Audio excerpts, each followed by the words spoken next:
Well, I thought I'd make it part 3. Which is a bit stupid as I'm about to walk up the now infamous hill. Let's try and see if you can see it there.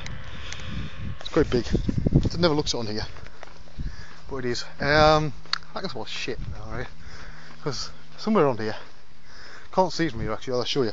There's a massive 50-foot pile of horse shit, right? And the wind is blowing that way, right? That way there. Sorry for the close on my chin. So I'm getting the nose full of shit at the moment. Now I can't hear the stream down there, probably can't hear it, but it's not nice. Birds. It's nice and relaxing. Yeah, so it's nice the last one. Doctor Who's about to start. I like Doctor Who. So this is where I was on the phone to Glenn this morning. Me and him differ, right? He doesn't like Doctor Who at all. Doesn't like the new Doctor Who. Hates it, right? He'll avoid it when it's on. Now I like it. Now yeah, I know the BBC often get a bit of bad press about the quality of CG, right? Now I was lucky enough to be talking to somebody in confidence who until recently worked at the mill that do the effects of Doctor Who. And this is what I got told. Now whether it's truth or not, I do not know. Whether this person could act to the grain, I don't know. But I'll outline what I was told, right? Basically they said, look mate, we've knocked out some absolutely fantastic concept art and models. And the BBC always pick the worst one. Because they're so scared that the scary monsters are actually going to be fucking scary and scare the shit out of kids. Even though it's not a kids programme per se. They always go for the worst looking ones. You know, the ones that sort of give it the trainee who's maybe been working there a week or something, you know. Straight out of Escape Studios or something. Which is sort of aggravating them. And what this guy said, well, what we end up doing is because they don't bloody listen, is we just stick the trainees on something, unless it's something really important, you know, like the Dalek Sec one, the human Dalek thing from last series. They'll stick somebody else on it, you know. Certainly like somebody young, give them a bit of a thing. Now the mill, they've got two sections, the TV section and the film section. Film section and TV section is completely separate. The TV section, well, it's a bit like a training thing for the film section really. No, I'm not quite sure I believe that, but so it was said that look, you can take any artist in the world, get them working on Doctor Who, and you can guarantee that they'll pick the worst bloody concept art, right? The one that's real crud. Now you see, personally, my feeling on that would be, well, make sure there isn't any crud in the ones you give them, right? Cut the crud out. But no doubt they'll give you exactly what they want to work with, same as, you know, with other companies. They'll say, right, we want this one with 6 tentacles and 5 heads, but we want to buy Tuesday. So yeah, I watch it because I think, well, Christ, you know, there's so much that could be done with that series. Now the BBC think they're spending a lot of money on it, but let's not kid ourselves.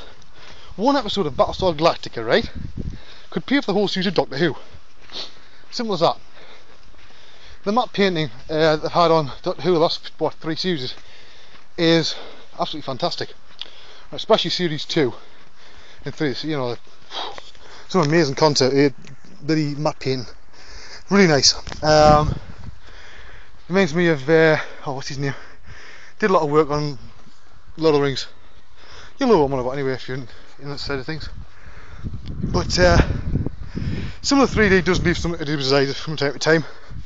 But you work into a TV production schedule, and sometimes that means working and doing one creature to a finished shot per day, right, ready for rendering, which is not a long time, because it can take a while to get the light and the shading right. What might look right and it's still rendered does not often look right when it's moving, right?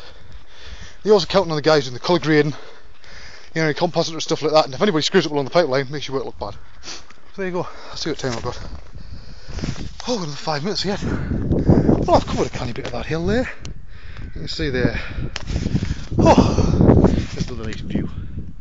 I don't think you see that. It was a lovely house, white house, right over in the distance, just in the middle of that side of that valley. It's a down valley, by the way, formed by a glacier in the Ice Age, right? It's a horseshoe shape, lovely, miles long. But yeah, so there's stuff on television that doesn't always look great. You know, the Americans, it looks better because, well, there's more people in America, isn't there, to watch it. more advertising revenue, and basically they'll spend more money on it. Over here sometimes you've got people who are at the same sort of point in their careers as maybe somebody working on something like Battlestar Galactica, but they try to keep up with the Americans on less money, which ain't going to happen, let's face it, right? The Yanks have got it sewn up when it comes to TV sort of effects, because they've got a lot of experience. You know, when we were still messing around with physical models on TV series like Red Dwarf, right, they was using early CG. Now, yeah, the early CG looked terrible, but now it doesn't, right? But that's the way it is, the way it goes, you know what I mean? I'll stand and look at the sheep. Big field full of bloody sheep. But yeah, so TV's it's interesting working on TV because it's a fast turnover. There's many times when I've done a model and I've thought something's going to end up, you know, on TV and stuff, and you think, wow, I would like to spend an extra week on it because I get a really fantastic quality, but you don't have the time. There's no saying that it's never released, it escapes, and it's right. You've got to know that one day you've just got to kick it out the door and let it live by itself, right? Either lives or dies by itself. Otherwise, we'd just keep tweaking forever, wouldn't we, really? But yeah. So I'm trying to not sweat actually, but I'm trying to keep life on an even-ish keel at the moment with all this work I'm doing, because there's a lot of work. Right, hit the pause button back from there. 4 minutes or so, 3-4 minutes. But yeah, so can't remember what the hell I was talking about. There's no way I can go walking up that part of the hill with it when I'm talking. It's a massive hill again. I won't show you close because I keep doing this every time. You must get sick of seeing these bloody hills. But yeah, so it's nice when you've got TV stuff. It is nice to be able to, you know, put that extra bit of time in, but you can't, you know.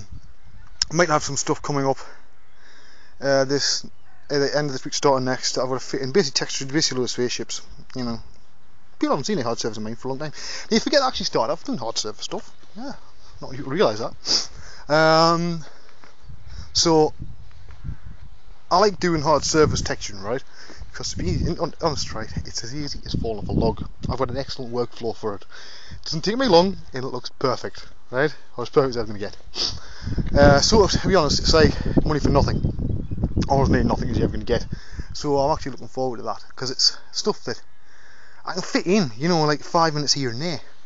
You know, you can spend sort of like half an hour and you've got your finished textures ready for render. Stick it in with some nice lighting inside of 3D Max, Mental Ray, you know, or V-Ray. Use the architectural shaders, boom, boom, boom, bosh, off you go, sorted. Lovely, you know, so there you go. Anyway, I'm going to get going now and I'll see you next time, because we're going down the hill. Goodbye.